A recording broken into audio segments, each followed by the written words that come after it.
इसी प्यारो आज के लिए जो वचन हम लोग देख रहे हैं नीति वचन के पुस्तक है ना, नीति वचन के पुस्तक और उसका 28 अध्याय और उसका 13 और 14 पद को, जहां पर आप पर देखने पाते कि जो मनुष्य अपने अपराधों को छिपाए रखता है, अपने अपराधों को छिपाए रखना, इन्हें गुनाह को या परमेश्वर के प्रति जो विरोध किए हैं या पाप के उन सारे बातों को छिपाए रखना या और भी तरह के अधर्म के काम है उन सारी चीजों को छुपा के रखना, आज परमेश्वर की दृष्टि में इस गलत है। और जो गलत कार्य करता है उसका कोई भी काम सफल नहीं होता है। और इसीलिए आज परमेश्वर पिता हमें इस बात को सिखाना चाहता है कि आप और हम अच्छी तरह से सीखने पाए। तो आइए हम इस घड़ी विस्तार से देखने पाएंगे जो परमेश्वर हमारे बीच में इस वचन को दिया है। सुलेमान दादा पढ़ने में अगुवाई करेंगे, क्या लिखता है। जो अपने अपराध को छिपा रखता है, नीति वचन के पुस्तक 28 अध्याय 13 पद में लिखता है, जो अपने अपराध को छिपा रखता है उसका कार्य सफल नहीं होता और उसका कार्य किसी प्रकार से सफल नहीं होता। क्यों? क्योंकि उसने परमेश्वर के दृष्टि में गुनाह किया, उसने परमेश्वर की दृष्टि में अपराध किया है, इसलिए उसका कोई भी कार्य सफल नहीं होता है। आप और हम देखने पाते हैं बहुत सारे ऐसे कार्य होते हैं ना, जिसको हम करते हैं और सोचते हैं कि हमारा काम सफल होगा, तो देखने पाते बहुत सारे परेशानी, बहुत सारे रुकावट और बहुत सारे बंधने होते हैं जो हमारे हर एक कामों को सफलता होने के लिए रोकता और बाधा डालता है। क्यों? क्योंकि हमने अपने अपराधों को परमेश्वर के सम्मुख में क्या किया है, छुपा रखा है। इसलिए कितनों भी कार्य को कोशिश करते हैं वो कार्य पूरा नहीं होता। मगर जब हम उस कार्य को अगर पूरा करना चाहते तो क्या करना है आगे। परंतु जो उसको मान लेता परंतु है, जो व्यक्ति उस गुनाह को, उस अपराधों को मान लेता है और छोड़ भी देता और है, वो व्यक्ति उसे छोड़ भी देता है, उस पर दया की तो जाएगी। उस व्यक्ति पर, उस मनुष्य पर क्या किया जाएगा, दया किया जाएगा। हालेलुया।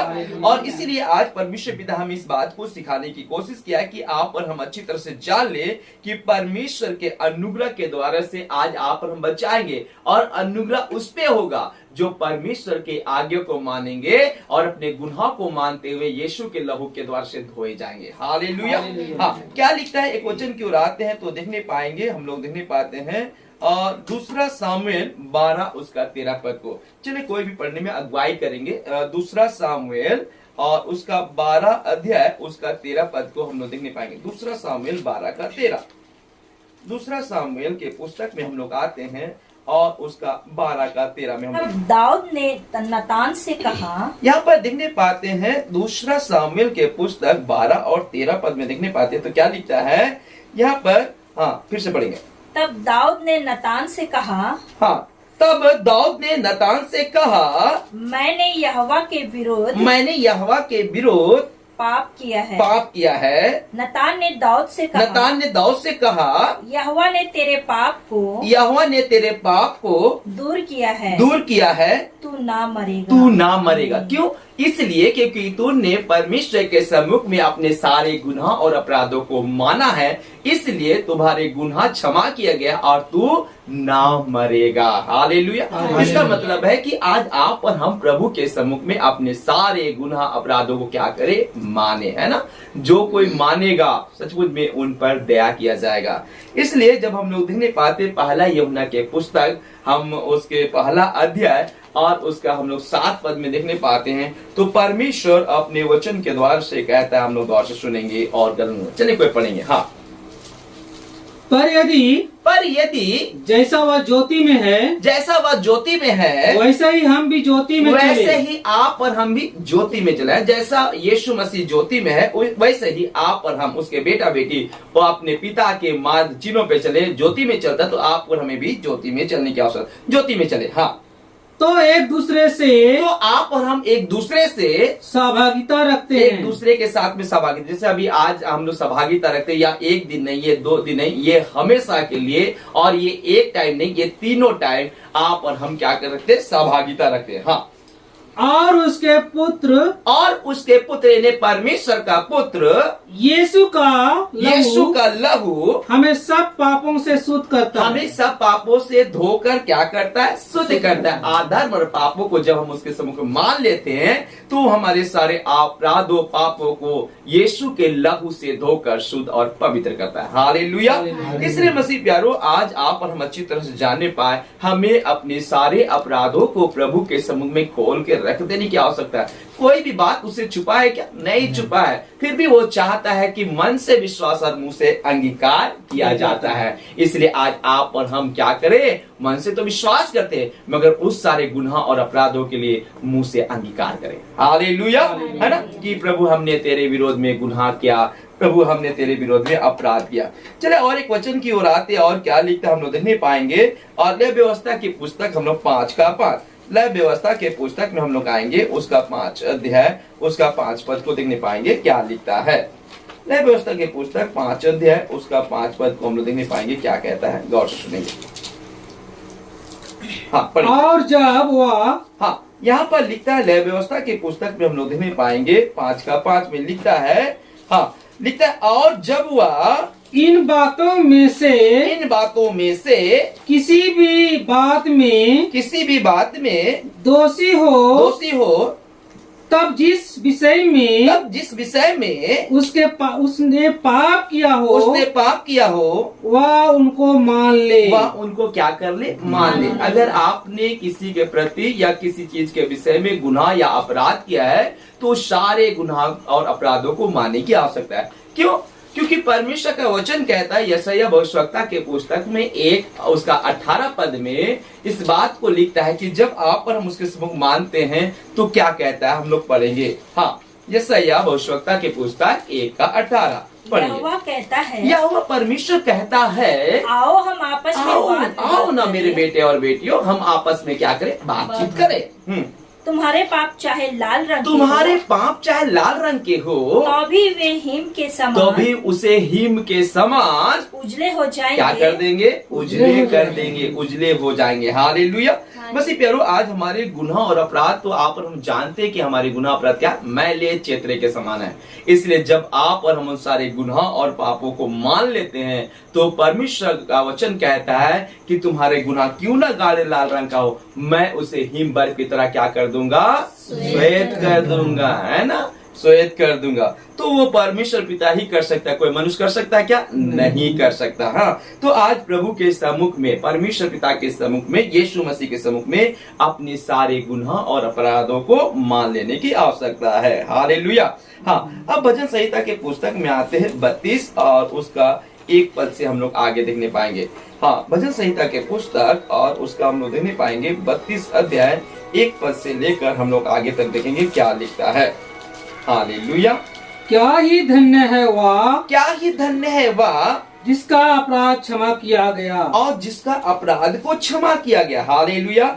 लिखता है यहाँ पर हम लोग जो परमेश्वर के जीवित वचन को 32 और उसका 1 पद से हम लोग आगे देखने पाते हैं, क्या ही धन्य है वह जिसका अपराध क्षमा किया गया है और जिसका पाप ढापा गया। कितना अच्छी बात है मसीह प्यारो, वो व्यक्ति धन्य है, हाँ, जिनका अपराध को क्षमा किया। किन लोगों को क्षमा मिला पता है? जिसने अपने गुनाह और अपराधों को परमेश्वर पिता के सम्मुख में माना है, उन्हें परमेश्वर पिता ने क्षमा किया है। हालेलुया। और बोलता है और जिसका पाप ढापा गया हो, वो जो मान कर फिर गुनाह नहीं करता है, उनके गुनाह और अपराधों को क्या कर दिया गया?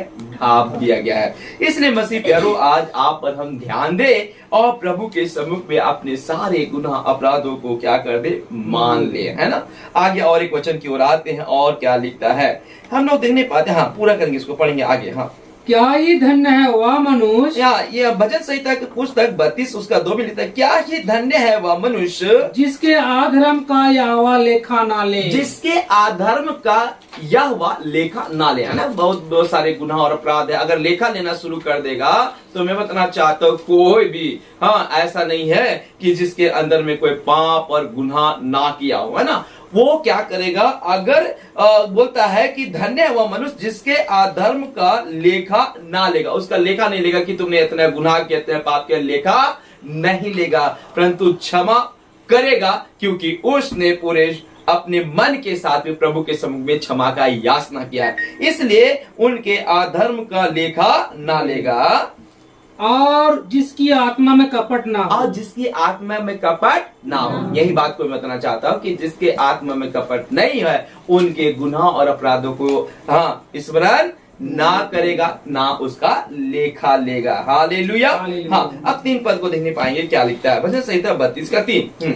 जब मैं चुप रहा तब दिन भर कहरते कहरते मेरी हड्डियां पिघल गई। मेरी हड्डियां क्या हो गई? पिघल गई, है ना। जब मैं क्या हो गया? जब मैं चुप रहा तब दिन भर कहराते कहराते मेरी हड्डियां पिघल गई, क्योंकि रात दिन मैंने तेरे हाथ के नीचे दबा रहा और मेरी तरावट धूप काल की सी झुराहट बनती गई। हाँ, जब मैंने अपना पाप तुझ पर प्रकट किया और अपना अधर्म ना छिपाया और कहा मैं यहोवा के सामने अपने अपराधों को मान लूंगा, तब तूने मेरे अपराध, अधर्म और पाप को क्या किया? क्षमा कर दिया। हालेलुया। इसका मतलब ये लाइन को आप अच्छी तरह से जान ले। लिखता है कि जब मैंने अपने पाप तुझ पर प्रकट किया। किस पर? प्रभु यीशु मसीह पर प्रकट किया और अपना अधर्म ना छिपाया, कोई भी बात को नहीं छिपाया। तब क्या लिखता है? और कहा मैं यहोवा के सामने अपने अपराध को मान लूंगा, तब तूने मेरे अधर्म और पाप को क्षमा कर दिया। हालेलुया। इसका मतलब है कि आज हमें किसी भी बात को छुपाने की आवश्यकता नहीं है। सब चीजों को परमेश्वर पिता के समूह में खोल के रख देना है और उस सारे गुनाह अपराधों के लिए क्षमा मांगना है। हालेलुया। तब जाके हमारे काम सफल होंगे। नहीं तो मसीह प्यारो, जब हम अपने गुनाह और अपराधों को छिपा रखेंगे नीति वचन 28 का 13 के हिसाब से, तो हमारे कोई भी काम सफल नहीं होगा। हालेलुया। इसलिए हमें छिपाने की आवश्यकता नहीं है। पहला यूहन्ना के पुस्तक में हम लोग देखने पाते 1 का 9, है ना। अभी हम लोग देखने पाते 7, अभी हम लोग 9 पढ़ेंगे। पहला यूहन्ना उसका 1 उसका 9 पद को देखेंगे क्या लिखता है। यदि हम अपने पापों को मान ले, यदि हम अपने पापों को मान ले, तो वह हमारे पापों को, तो वो सर्वशक्तिमान परमेश्वर का बेटा यीशु मसीह हमारे पापों को क्षमा करने, क्या करने? क्षमा करने और हमें सब अधर्म से शुद्ध करने में विश्वास योग्य और धर्मी है। और क्या है? धर्मी है। विश्वास योग्य और धर्मी है कि जब हम मानेंगे तो विश्वास कीजिए कि वो हमें क्या करेगा? क्षमा करेगा। हालेलुया। और इसीलिए मसीह प्यारो, हमें किसी भी बात को छुपाने की आवश्यकता नहीं है ना। सब बात, जो कुछ भी काम है, मैं बताना चाहता हूँ मेरे जीवन में बहुत सारे व्यभिचार हुए ना, बहुत सारे ऐसे लड़ाई झगड़ा हुए, यहाँ तक कि मैं बताना चाहता हूँ कहाँ पर नशा के द्वारा से कहाँ पर भी पड़ा रहता था, किसी उससे मुझे कोई परवाह नहीं होता था, मुझे पता नहीं चलता। ये सारे गुनाह और अपराध मैंने परमेश्वर के विरोध में किए थे और मैंने माना, तब जाके आज मैं गवाही देने पाता हूँ। मेरे जीवन में व्यभिचार भी हुए हैं ना। इससे मैं बताना चाहता हूँ कि ऐसा नहीं है कि मैं शुद्ध था या प्रभु ने मुझे पवित्रता के साथ में बुलाया ना। मैं बताना चाहता हूँ अधर्म पापों में था, वहां से मुझे निकाल के लाया। और मैं जानता हूँ कि आज आप जब देख रहे हैं आपके जीवन में किसी ना किसी तरह से गुनाह होंगे, अपराध होंगे, पाप होंगे, मगर विश्वास कीजिए जिस तरह से मुझे उसने क्षमा किया है वो आपको भी क्षमा करेगा। और यीशु का लहू जो हमारे सारे गुनाह अपराधों को धोकर हमें शुद्ध और पवित्र करेगा। इसलिए हमें किसी बात को छुपाने की आवश्यकता नहीं है ना। अब आगे हम लोग देखने पाते, अब हम लोग आएंगे 14 पद को देखने पाएंगे। नीति वचन 28 उसका 14 पद को देखने पाएंगे क्या ले। अजीत पढ़ने में अगुवाई करेगा। हाँ, नीति वचन के पुस्तक आप भी निकालेंगे। नीति वचन के पुस्तक 28 और उसका 14 पद को देखेंगे क्या कहता है। हाँ,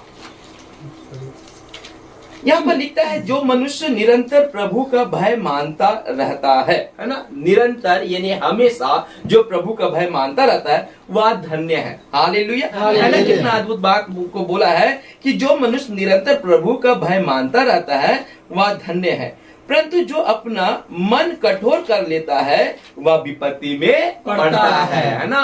मन को कठोर कभी मत करिए। इब्रानी के पुस्तक में वचन कहता है जब तू परमेश्वर का वचन को सुनो तो अपने मन को कठोर ना करो, है ना। और जो कठोर करता है, नीति वचन बोलता है, वो विपत्ति में पड़ता है। इसलिए आज आप और हम अपने हृदय को कठोर ना करें, परंतु क्या करें? हम अपने मन को दिन करें और प्रभु के सम्मुख में निरंतर प्रार्थना में बने रहे, तब जाके आप और हम धन्य होंगे और सचमुच में परमेश्वर का अनुग्रह हम सभी के ऊपर में बना रहेगा। इसलिए जब हम वचन की ओर आते हैं तो क्या लिखता है कि आज आप और हम परमेश्वर का ही भय माने और परमेश्वर पिता के ही मार्ग में चले और अपने सारे गुनाह अपराधों को उसके सम्मुख में मान ले। हालेलुया। इसलिए आज प्रभु चाहता है कि हमारा जीवन आशीषमय होने पाए। आज इस वचन के द्वारा से सिखाना चाहता है कि जो उसे अपने गुनाह को मान लेता है तो बोलता है कि मैंने उस आपके गुनाह और अपराधों को क्या किया हूं, उस काली घटा की तरह से अपने पीछे में छोड़ दिया हूं, है ना। इसलिए आज आप पर हम ध्यान दें और प्रभु की महिमा करें, है ना। इसलिए धन्यवाद हो प्रभु का जो कि आज हमें वचन के द्वारा सिखाना चाहता है। और आप जितने भी यहाँ पर आप जो देख रहे हैं, मैं बताना चाहता हूँ आपके जीवन में भी प्रभु आशीष को देना चाहता है। इसलिए विश्वास कीजिए, विश्वास में बने रहिए, प्रभु आपको कभी नहीं छोड़ेगा, अंतिम तक आपके हाथों को थामे रहेगा। बशर्ते है कि परमेश्वर के प्रति, यीशु मसीह के प्रति कोई भी गुनाह और अधर्म के काम ना करे। जो भी कुछ करना है प्रभु की महिमा के लिए उसके आज्ञा का पालन करना है और विशेष करके अपने गुनाह और अपराधों को उसके सम्मुख में मानकर पवित्रता के मार्ग में चलना है और दोबारा गुनाह नहीं करना है। हालेलुया। तो परमेश्वर पिता इन वचनों के द्वारा से हम सभी को बहुत ऐसा आशीष दे। आमीन।